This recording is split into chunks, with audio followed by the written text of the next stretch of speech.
अच्छा, बाकी लोग आ रहे हैं, संस्कार तन्वी आराम से आ रहे हैं सब लोग। खैर, लेट्स स्टार्ट नाउ।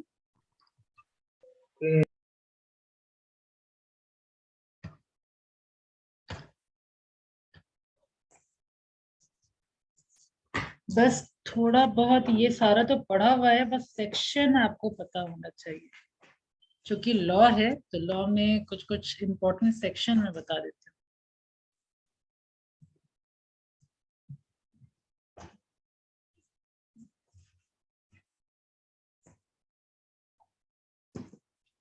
चलिए, सबसे पहले पार्टनरशिप का मतलब तो पता ही है हम लोगों को।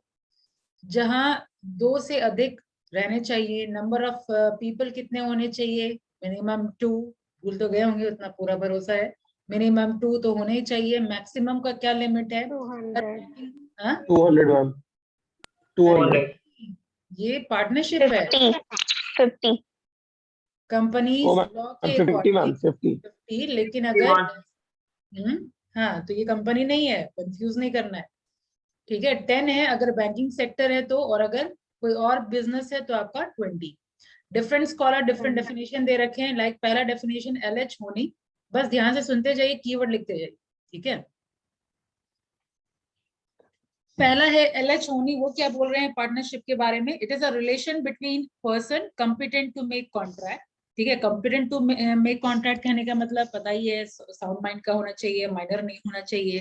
राइट, तो ये एक पार्टनरशिप क्या है? एक रिलेशन है between the person competent to make contract. Contract यानी ऑलरेडी कॉन्ट्रैक्ट एक्ट में पढ़ चुके हैं कि वैलिड कॉन्ट्रैक्ट का कितना ये लगभग 10 सेक्शन है। ठीक है, 10 फीचर्स है, 10 essential features of valid contract. ठीक है, वो पूरा होना चाहिए। who agree to carry a lawful business in common with the view to private gain। ठीक है, lawful business होना चाहिए, प्राइवेट गेन के लिए लोग आते हैं। ठीक है, LH होनी। अब किम्बल क्या बोलते हैं? किम्बल का एक्स्ट्रा है कि ये अगेन ज्वाइंट कैपिटल और सर्विसेज प्रोवाइड करते हैं। ठीक है, पार्टनरशिप और firm as it is often called is a group of men who have joint capital or services for the prosecuting of some enterprises। ठीक है, ये अपना ज्वाइंट, यहाँ पे देखिए हम लोग रिलेशन की बात करते हैं। पहले डेफिनेशन में कैमरा ऑन सबका, कैमरा ऑफ में कंटिन्यू नहीं करने वाली, सबका कैमरा ऑन रहेगा। ठीक से सुनेंगे सब लोग। आदर्श, तन्वी, स्पेशल इनविटेशन चाहिए।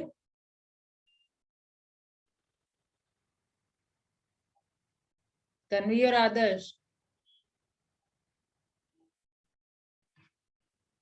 You are there?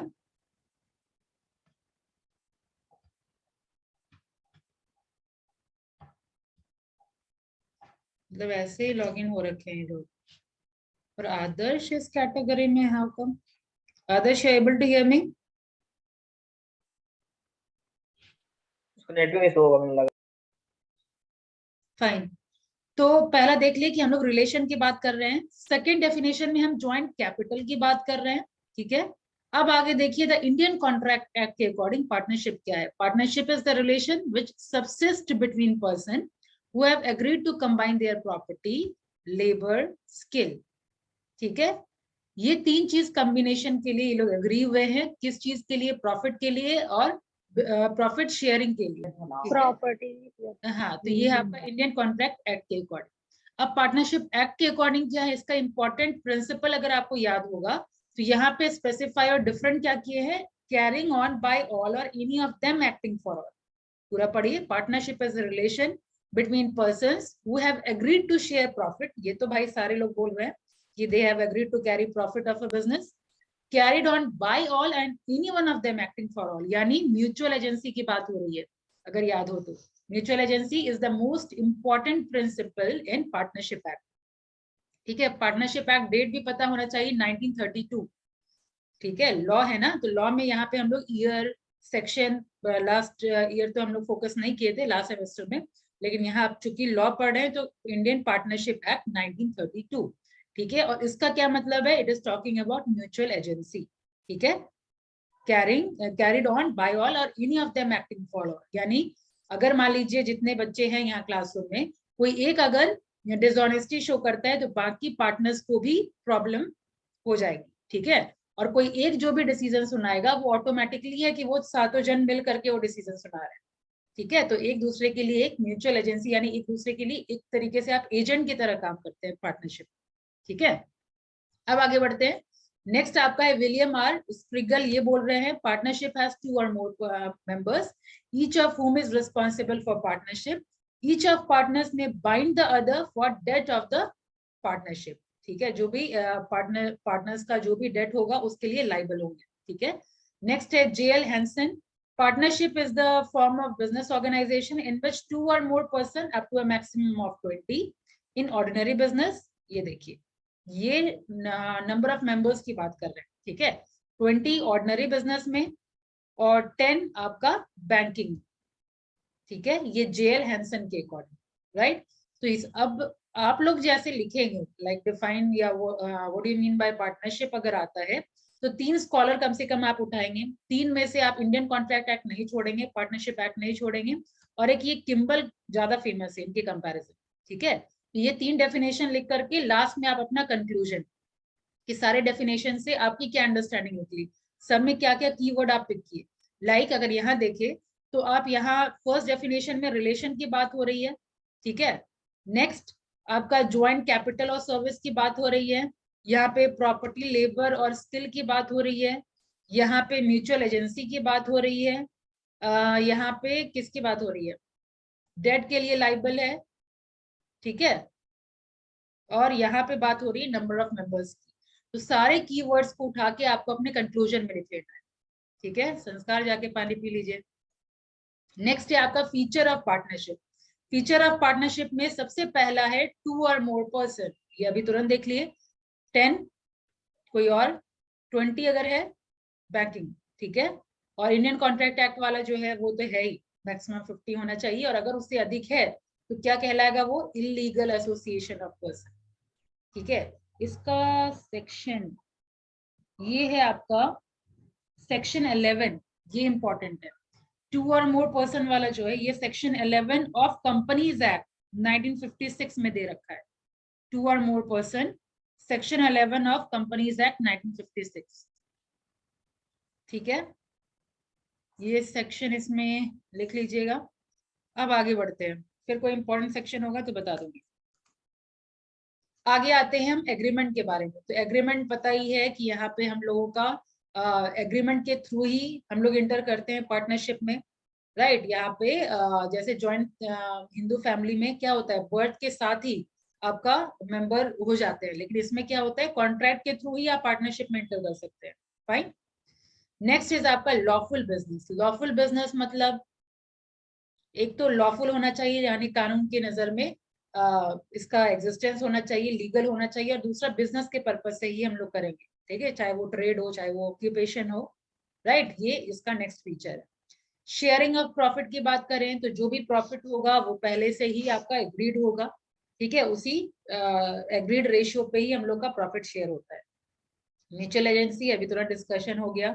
Utmost good faith, यानी यहाँ पे जो भी पार्टनर्स होंगे वो अपना सब कुछ डिस्क्लोज करेंगे, कुछ भी हिडन नहीं रखेंगे कोई भी इंफॉर्मेशन, ठीक है। अनलिमिटेड लायबिलिटी पता ही है कि partnership completely partnership firm depend करता है कंप्लीटली पार्टनर्स पे। तो in case of retirement, in case of insolvency, ठीक है, आपका डिसॉल्व तो होता ही है, लेकिन यहाँ लायबिलिटी की बात हो रही है कि अगर हमारा जो फर्म है वो पूरा नहीं अगर दे पाता है डेट, तो उस केस में पर्सनल प्रॉपर्टी तक भी बात आ सकती है, ठीक है। नेक्स्ट रिस्ट्रिक्शन और ट्रांसफर ऑफ इंटरेस्ट। तो बिना किसी पार्टनर के सहमति के, कंसेंट के, we can not transfer any type of interest to anyone, ठीक है। और नेक्स्ट ये ऑब्जेक्टिव क्वेश्चन बनता है, लीगल एंटिटी पार्टनरशिप हमारा नहीं है, there is no legal, there is no separate legal existence, क्योंकि पार्टनरशिप की इंसॉल्वेंसी से, रिटायरमेंट से, डेथ से आपकी जो पार्टनरशिप फर्म है वो खत्म हो जाती है, ठीक है। यहाँ तक में कोई confusion? Not as ma'am. No, ma'am. No, let's ma'am. Proceed. अब कंपैरिजन की बात करते हैं हम लोग। अब यहाँ पे हम लोग कंपेयर कर रहे हैं between partnership, joint Hindu family और प्रोप्राइटरशिप। तो बेसिस ऑफ फॉर्मेशन की बात करें तो यहाँ पे पहले एग्रीमेंट की बात हो रही है, ठीक है। यहाँ पार्टनरशिप में अभी डिस्कशन हुआ, एग्रीमेंट के थ्रू ही हम इंटर करेंगे यहाँ पे जॉइंट हिंदू फैमिली में, बर्थ के साथ ही आप मेंबर बन जाते हैं, और यहाँ प्रोप्राइटर में ऑब्वियसली कोई एग्रीमेंट नहीं होता क्योंकि वन मैन शो है यहाँ। नंबर ऑफ मेंबर्स की बात ऑलरेडी जान गए हैं। ज्वाइंट हिंदू फैमिली में जितने लोग ऑटोमेटिकली आपके फैमिली में हैं, ऑटोमेटिकली वो ज्वाइंट हिंदू फैमिली के मेंबर कहलाएंगे, और ये one man show. Next, status of female equal है पार्टनरशिप में। ज्वाइंट हिंदू फैमिली में स्टेटस नहीं दिया गया है, और प्रोप्राइटर में ऑब्वियसली कोई डिस्क्रिमिनेशन नहीं है। लाइबिलिटी एंड रिस्क की बात करें तो यहाँ पे पार्टनरशिप में अनलिमिटेड लाइबिलिटी है। जितने पार्टनर्स है वो मिल करके जो रिस्क है वो बेयर करते हैं, और यहाँ पे सिर्फ और सिर्फ कर्ता के ऊपर होता है अनलिमिटेड लाइबिलिटी, बाकी जितने मेंबर हैं उनके ऊपर लिमिटेड लाइबिलिटी। ठीक है। प्रोप्राइटर की बात करें तो unlimited proprietor bears all the risk. ठीक है, प्रोप्राइटर का जो रिस्क होता है वो अनलिमिटेड होता है। पोजीशन ऑफ माइनर की बात करें तो ऑब्वियसली यहाँ पार्टनरशिप में माइनर को परमिशन नहीं है पार्टनरशिप बिजनेस में एंटर करने के लिए। ठीक है, और यहाँ पे को पार्टनर हो सकते हैं, मतलब ज्वाइंट हिंदू फैमिली में बस फीमेल को स्टेटस नहीं दिया गया, बाकी आप माइनर अगर हैं तो आप ज्वाइंट हिंदू फैमिली के मेंबर बन सकते हैं। और प्रोप्राइटर में भी सेम है कि अगर आपके पास स्किल है, उसमें बस स्किल चाहिए, स्किल है तो you can start any type of business. Management की बात करें तो सारे पार्टनर्स मिल करके मैनेज करते हैं सारा कुछ, एक दूसरे के एजेंट कहलाते हैं। यहाँ पे मैनेजमेंट और कंट्रोल सिर्फ कर्ता के हाथ में होता है। ठीक है, उन्हीं का जो डिसीजन होता है वही फाइनल होता है। नेक्स्ट, यहाँ पे सोल प्रोप्राइटरशिप, जो हेड है सोल प्रोप्राइटर वो ही कंट्रोल करते हैं। डिवीजन ऑफ प्रॉफिट की बात करें तो अभी डिस्कशन हुआ एग्रीड रेशियो पे होगा, यहाँ पे इक्वल शेयर होगा। यहाँ पे जितना प्रॉफिट है उसमें तो डिवीजन करना ही नहीं है। ठीक है, सारा उनके पॉकेट में। अब लीगल एग्जिस्टेंस की बात करें तो अभी देखिए हम लोग पार्टनरशिप में कि कोई लीगल एग्जिस्टेंस नहीं है। ठीक है, सेपरेट लीगल एग्जिस्टेंस नहीं है। यहाँ पे भी सेम है, अगर डेथ होता है तो यहाँ पे खत्म, या फिर not dissolve bye death of the member, sorry यहाँ पे डेथ ऑफ द मेंबर से डिसॉल्व नहीं होता, जो नेक्स्ट आपके सक्सेसर हैं वो होल्ड करते हैं। और यहाँ पे तो सिंगल पर्सन है तो डिसॉल्व। लॉ कौन कौन सा एक्ट, मतलब कौन कौन सा यहाँ पे रेगुलेट करेगा ये पता है, पार्टनरशिप एक्ट, इसमें कॉन्ट्रैक्ट एक्ट, यहाँ पे हिंदू सक्सेशन एक्ट। ठीक है। रजिस्ट्रेशन की बात करें तो आपको पता है रिटन ओरल दोनों एग्रीमेंट होता है, लेकिन डिजायरेबल होता है कि एग्रीमेंट हो तो रिटन हो, और रजिस्ट्रेशन हो तो आप करवा सकते हैं, नहीं भी करवा सकते हैं। दोनों एग्रीमेंट भी ओरल या रिटन आप करवा सकते हैं। यहाँ पे रजिस्ट्रेशन भी आपका कंपलसरी नहीं है। ठीक है, तो वही यहाँ पे कंपलसरी नहीं है, यहाँ भी नॉट रिक्वायर्ड, यहाँ भी नॉट रिक्वायर्ड, ये तो तीनों के केस में नॉट रिक्वायर्ड। यहाँ तक कोई कंफ्यूजन? No ma'am. बोलते बोलते कहीं सो नहीं जाइएगा, आपको अलर्ट रहिएगा ताकि आप लोग का एफर्ट थोड़ा, मतलब कम टाइम में सारा रिविजन हो जाए। चलिए आगे बढ़ते हैं, मैरिड ऑफ पार्टनरशिप के बारे में बात करते हैं। मैरिड ऑफ पार्टनरशिप की बात करें, ईज ऑफ फॉर्मेशन, यानी फॉर्मेशन यहाँ पे इजी होता है। क्यों इजी होता है? क्योंकि कोई भी लीगल फॉर्मेलिटीज की जरूरत नहीं है, फॉर्मल डॉक्यूमेंट जरूरत नहीं है, इसीलिए हमारा फॉर्मेशन भी इजी होता है। ठीक है। Next, large financial resources. देखिए तो ये लार्ज फाइनेंशियल रिसोर्सेज जो है वो कंपेयर कर रहा है यहाँ पे सोल प्रोप्राइटर से। तो सोल प्रोप्राइटर के कंपैरिजन तो ये मतलब बेनिफिट हुआ ना कि यहाँ पे कहाँ एक आदमी कंट्रीब्यूट कर रहा था, यहाँ पे कम से कम 10-20% तो आ रहे हैं कंट्रीब्यूशन के लिए। ठीक है, तो ये हो गया लार्जर फाइनेंशियल रिसोर्सेज। नेक्स्ट है combined ability and judgement. Combined ability and judgement कहने का मतलब किसी का प्रेजेंट, आप ही के क्लास में कोई लोग का मान लीजिए लॉ अच्छा है, किसी का फिनेंस अच्छा है, किसी का अकाउंटिंग अच्छा है, राइट, तो मिल करके अगर हम ग्रुप स्टडी करें तो एक ही दिन में मैक्सिमम सब्जेक्ट कवर कर ले। सेम वे पार्टनरशिप में भी वही होता है कि पार्टनरशिप में सब different different person are of different ability, they have different decision making ability, different judgement ability. ठीक है, तो उसका वो एक तरीके से पुल बना पाते हैं, तो अगेन ये एडवांटेज हो गया। डायरेक्ट मोटिवेशन की बात करें तो चूंकि प्रॉफिट जितना कमाएंगे वो सारा ऑटोमेटिकली आपका प्रॉफिट शेयरिंग रेशियो बढ़ेगा, तो ये डायरेक्ट मोटिवेशन आता है। हम लोग कोई एम्प्लॉय तो है नहीं, पार्टनरशिप में तो कोई एम्प्लॉय नहीं होता कि जितना प्रॉफिट आएगा एम्प्लॉयर अपने पॉकेट में रख देगा, उसका 50 या 60% आपको देगा, ऐसा तो है नहीं। तो इस तरीके से डायरेक्ट मोटिवेशन पार्टनरशिप में होता है। नेक्स्ट है क्लोज सुपरविजन। क्लोज सुपरविजन मतलब उन लोगों के ऊपर अनलिमिटेड लाइबिलिटी का खतरा मंडराते रहता है कि भाई अगर लॉस हो गया तो फिर देना पड़ेगा, यस और नो। तो अब लॉस होगा, देना पड़ेगा, ये डर से ये लोग क्लोज सुपरविजन करते हैं कि कहीं कोई प्रॉब्लम तो नहीं आ रहा।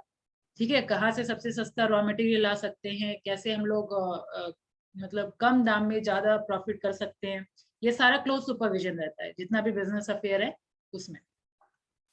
फ्लेक्सिबिलिटी ऑफ ऑपरेशन की बात करें तो ऑब्वियसली फ्लेक्सिबिलिटी ऑफ ऑपरेशन रहता है, क्योंकि कोई लीगल रिस्ट्रिक्शन नहीं है, गवर्नमेंट का इंटरफेरेंस नहीं है, गवर्नमेंट का कंट्रोल नहीं है।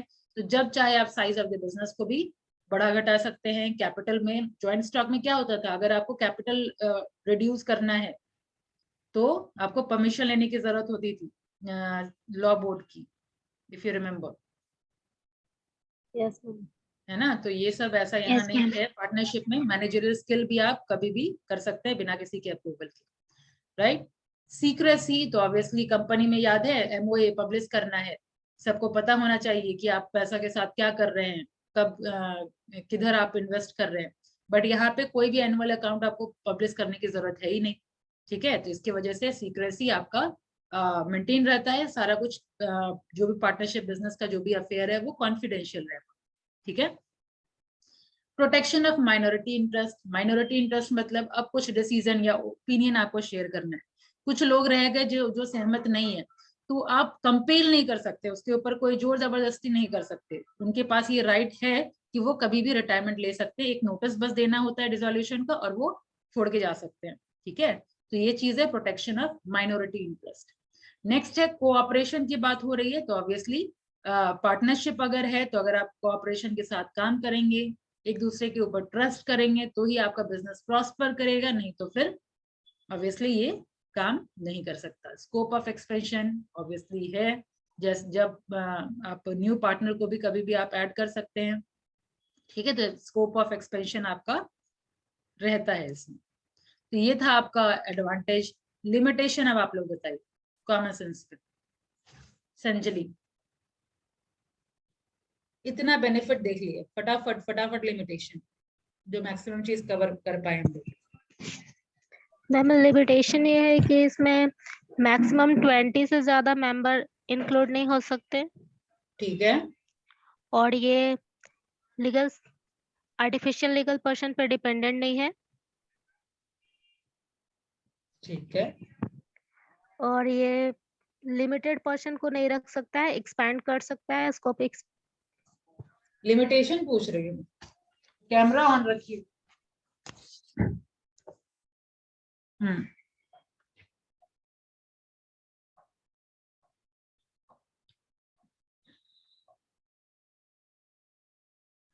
कॉमन सेंस देखिए ना, कोऑपरेशन की बात हो रही है, लेकिन क्या यस मैम, इसमें म्यूचुअल कोऑपरेशन होता है। म्यूचुअल, ये तो बेनिफिट है ना आपका।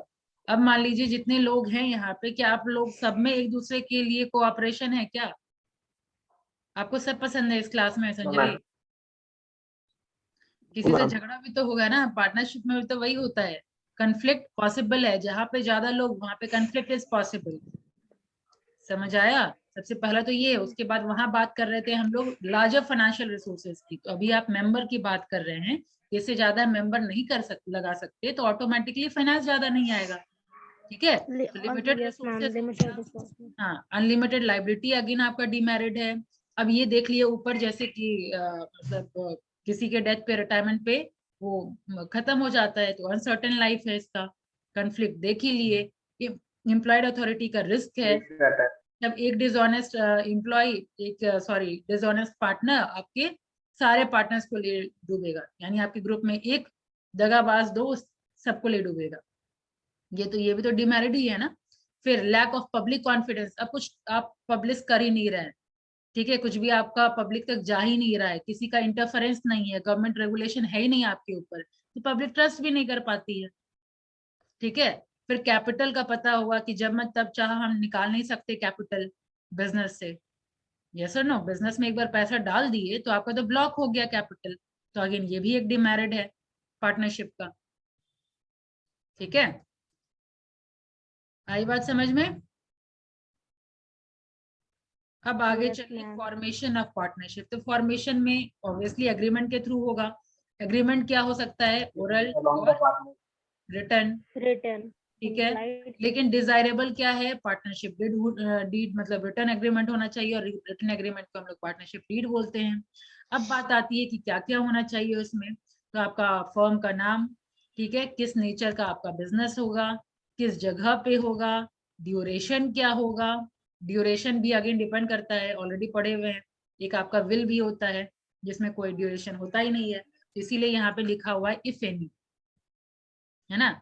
ड्यूरेशन ऑफ पार्टनरशिप, फिर आपके पार्टनर्स का नाम और एड्रेस, ठीक है, कितना कैपिटल आप कंट्रीब्यूट करेंगे, कितना विड्रॉ करेंगे, राइट। विड्रॉ करने का चूंकि आपके पास राइट नहीं है, लेकिन अगर आपको विड्रॉ करने का परमिशन मिल रहा है तो अमाउंट स्पेसिफाई करना पड़ेगा at the time of agreement only, ठीक है, कि इतना अमाउंट ही आप निकाल सकते हैं, ठीक है। प्रॉफिट शेयरिंग रेशियो क्या होगा, वो एग्रीड रेशियो होगा। फिर कैपिटल और ड्राइंग पे रेट ऑफ इंटरेस्ट क्या होगा।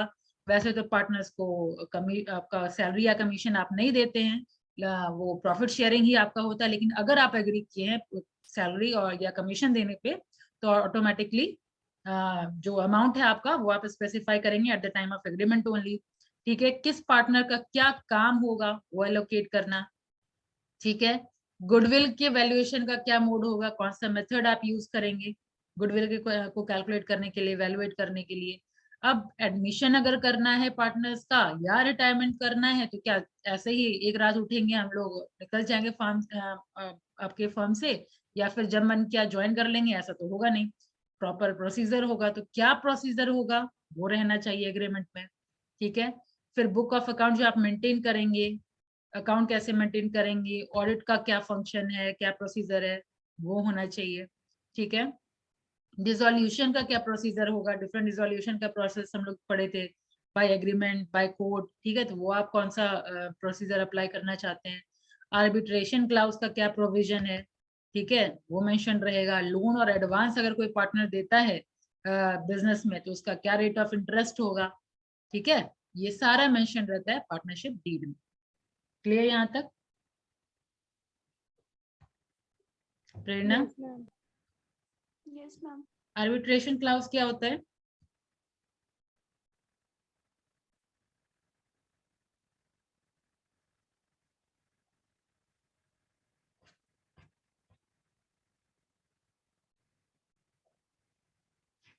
Arbitration clause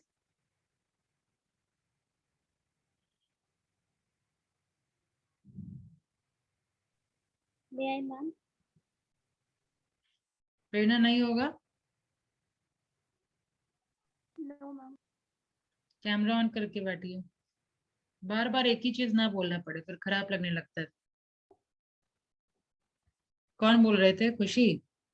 no ma'am. Anjali बताइए। मैम ये टू पार्टीज के बीच के डिस्प्यूट को रिजॉल्व करता है। उसको हम लोग आर्बिट्रेटर कहते हैं, और उसका क्या यस मैम, प्रोविजन उसमें जो होगा? मेंशन या प्रोसीजर रहता है उसको आर्बिट्रेशन बोलते हैं। और वो वही चीज मेंशन रहेगा आपके आर्बिट्रेशन क्लाउज में। Yes ma'am. अब आगे बढ़ते हैं, रजिस्ट्रेशन, ठीक है। रजिस्ट्रेशन ऑफ पार्टनरशिप, इसका भी सेक्शन पता होना चाहिए। एक मिनट, रजिस्ट्रेशन ऑफ फर्म का सेक्शन दिया हुआ है, सेक्शन 58 से 59, ठीक है। ये इसमें नहीं दिया होगा। रजिस्ट्रेशन का सेक्शन है 58, लिख लेंगे सब लोग, 58 से 59। सेक्शन 58 में आपका प्रोसीजर दिया हुआ है रजिस्ट्रेशन का, रजिस्ट्रेशन ऑफ पार्टनरशिप फर्म का, सेक्शन 58 में।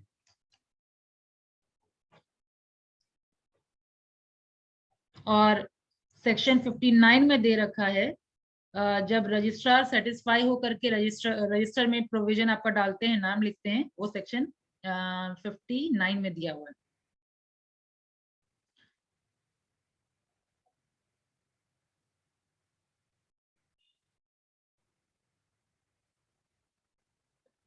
ठीक है, ये 58 और 59 ये इंपॉर्टेंट सेक्शन है।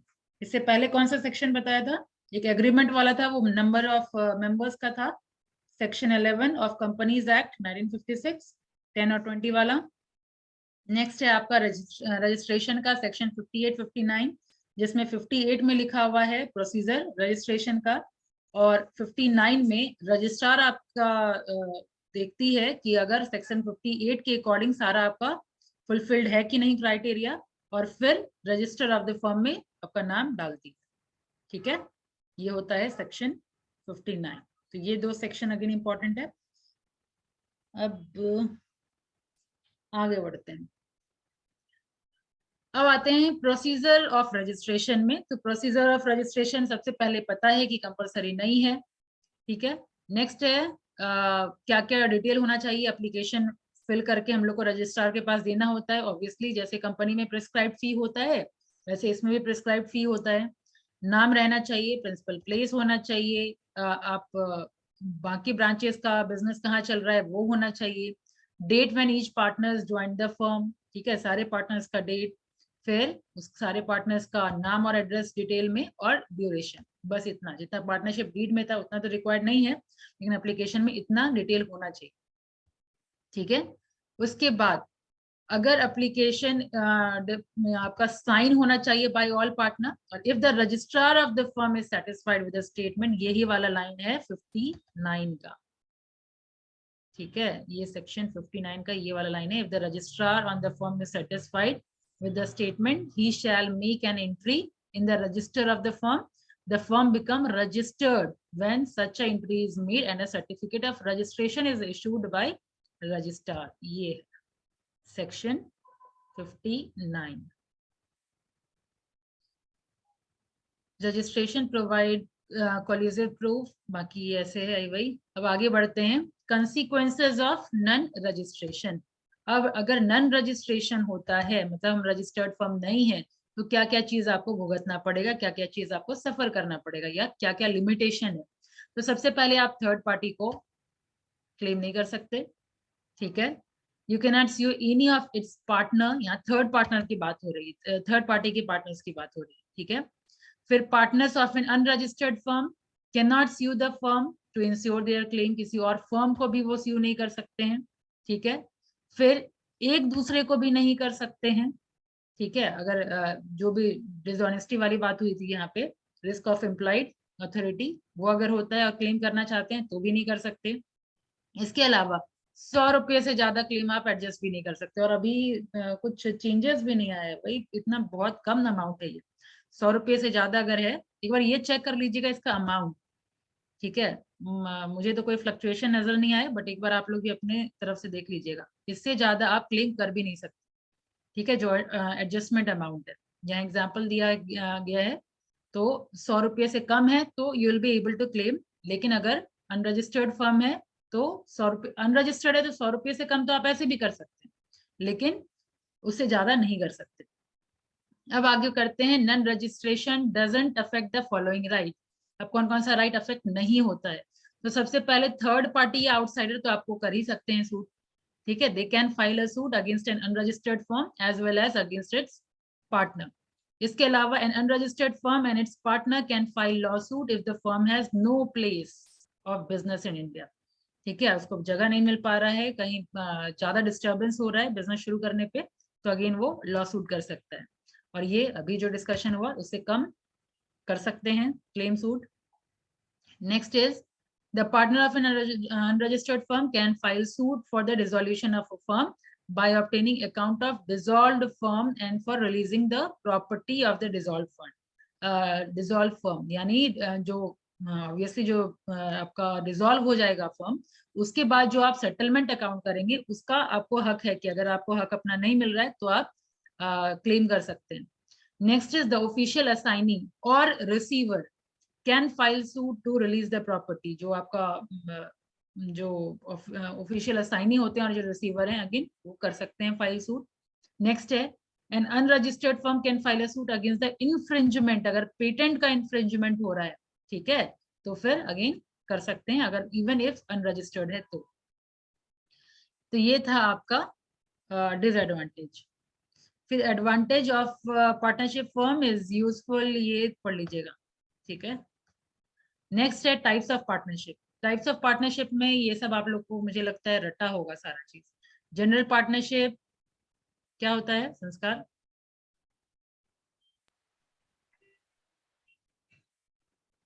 को बोलते हैं जहाँ पे लायबिलिटी ऑफ पार्टनर अनलिमिटेड रहता है। करेक्ट, यहाँ पे liability of the partner unlimited है, It means the firm's creditor can release their due in full from any of the partner by attaching their personal property if the firm's assets are found to be inadequate to pay off its debt. ये हो गया आपका general partner. Limited partner में तो चलो ठीक है, limited तो लाइबिलिटी होगा, लेकिन इसमें लिमिटेड पार्टनरशिप में एक कम से कम जनरल पार्टनर होना चाहिए। लिमिटेड पार्टनरशिप कर तो सकते हैं आप, लेकिन एक जनरल पार्टनर का होना जरूरी है। यस।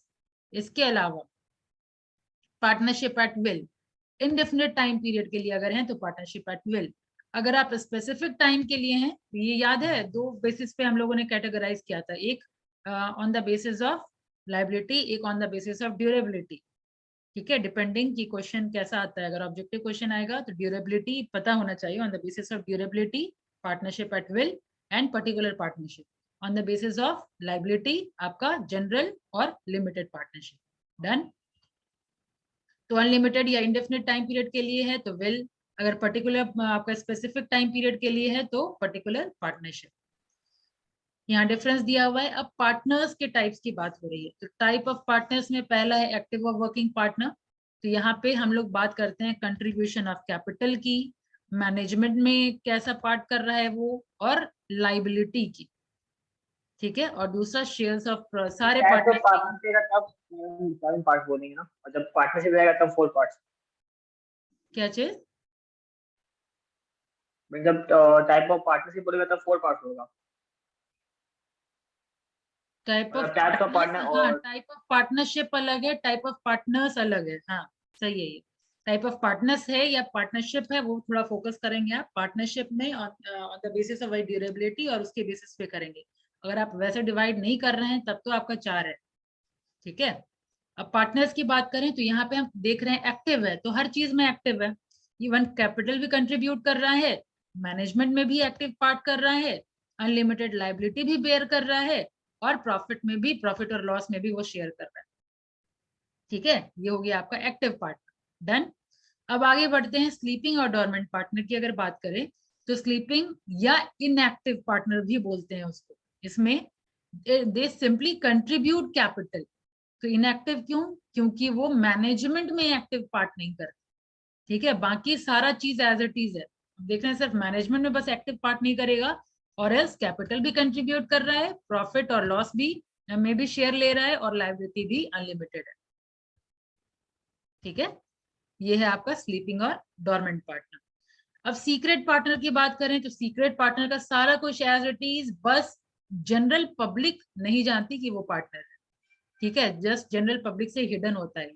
तो this type of partner contribute capital and take active part in management of the firm's business, profit and loss भी शेयर कर रहा है, लायबिलिटी भी अनलिमिटेड है। However, his connection with the firm is not known to the general public. ठीक है। अब बात करते हैं लिमिटेड पार्टनर की। तो यहाँ पे तो साफ ही दिख रहा है कि लिमिटेड पार्टनर मतलब क्या, लायबिलिटी ही लिमिटेड है हमारी। ठीक है, तो the liability of such a partner is limited to the extent of his share in the capital expenditure and profit of the firm. He is not entitled to take active part in the management of the firm's business, and the firm is not dissolved in the event of, obviously limited है तो वो अगर नहीं भी होता है, या bankruptcy या डेथ या कोई कंडीशन अगर आ भी जाता है, तो पार्टनरशिप फर्म ऐसे पार्टनर्स की वजह से डिसॉल्व नहीं होता। ठीक है, तो यहाँ पे क्या देख रहे हैं हम लोग, लाइबिलिटी लिमिटेड, फिर कैपिटल तो कंट्रीब्यूट कर रहा है, लेकिन एक्टिव पार्ट ना मैनेजमेंट में कर रहा है और ना लाइबिलिटी इसकी अनलिमिटेड है। ठीक है, अब आगे करते हैं पार्टनर इन प्रॉफिट ओनली। तो नाम ही बता रहा है कि भाई प्रॉफिट के टाइम में हम आएंगे, लॉस से मेरा कोई रिश्ता नाता नहीं है। तो ऐसे लोग देखिए यहाँ पे, he shares in the profit of a firm but not in the losses.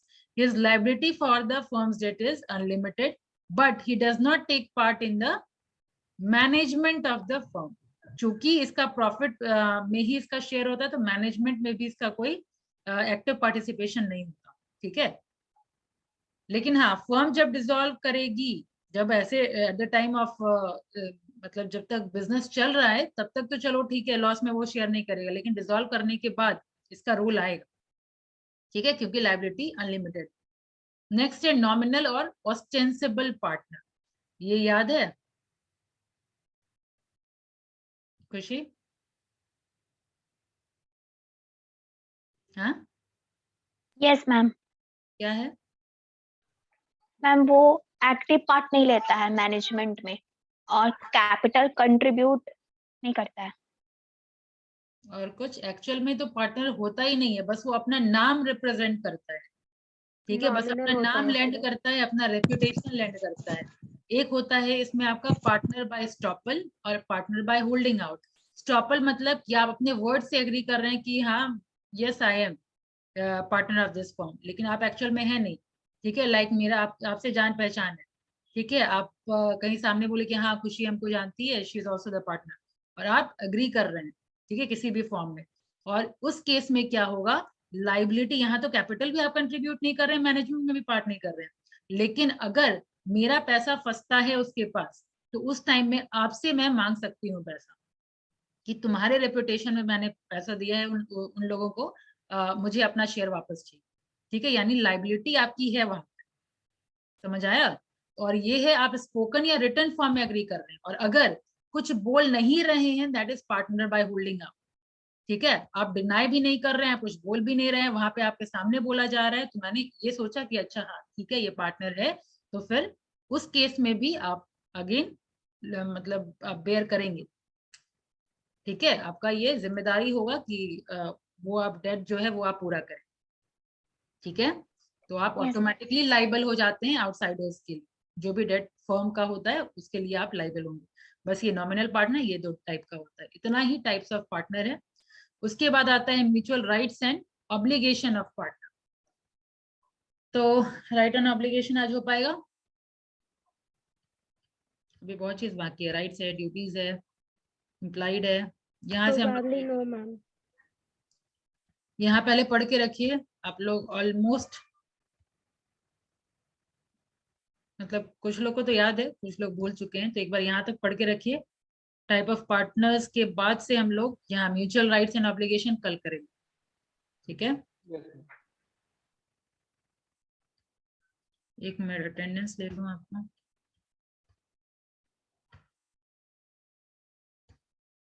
PDF तो आप लोग के पास होगा,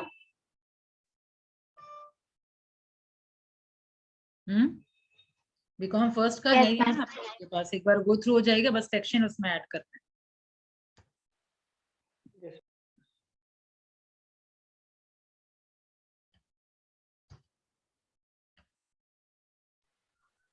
मैं मेरा पीडीएफ भेज देगा ना, ताकि मेरा डाटा उड़ गया तो डिलीट हो। अरे किसी से ले लीजिए क्लास में जिसके पास भी है। सुयस है आपके पास, Yes, ma'am. भेज दीजिएगा उसको। भेज ये सब एक फोल्डर बना के रखिए, आपको आगे भी काम आएगा। ये मत करिए कि हाँ फोन ये लैपटॉप वगैरह में रख सकते हैं आप, आगे मास्टर्स करेंगे उसमें काम आएगा। ये सब ऐसा चैप्टर है ना कि हर जगह पूछा जाता है, इतना कॉमन चैप्टर है, कोई कंपटीशन में काम आएगा। जो भी कॉलेज से कंटेंट मिल रहा है, जो भी आप इम्पोर्टेंट एग्जाम में बैठेंगे डिपेंडिंग, तो जैसे आप बैंकिंग में ही अगर आप कर रहे हैं तो उसमें भी स्पेशलाइज ऑफिसर का निकलता है ना, उसमें भी पूछा जाएगा। निकिता नहीं है, शाहिद नहीं है, महिमा नहीं है, मेघा नहीं है, आकाश नहीं, किशन, सुजीत, खुशी इज प्रेजेंट।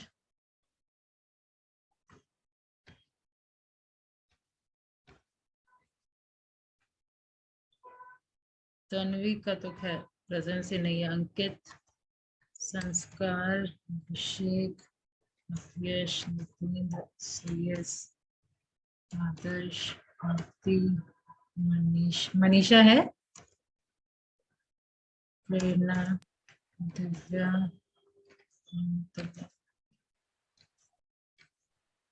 प्रेरणा के बाद सीधा सांजलि।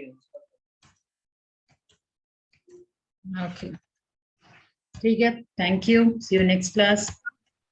Thank you, ma'am.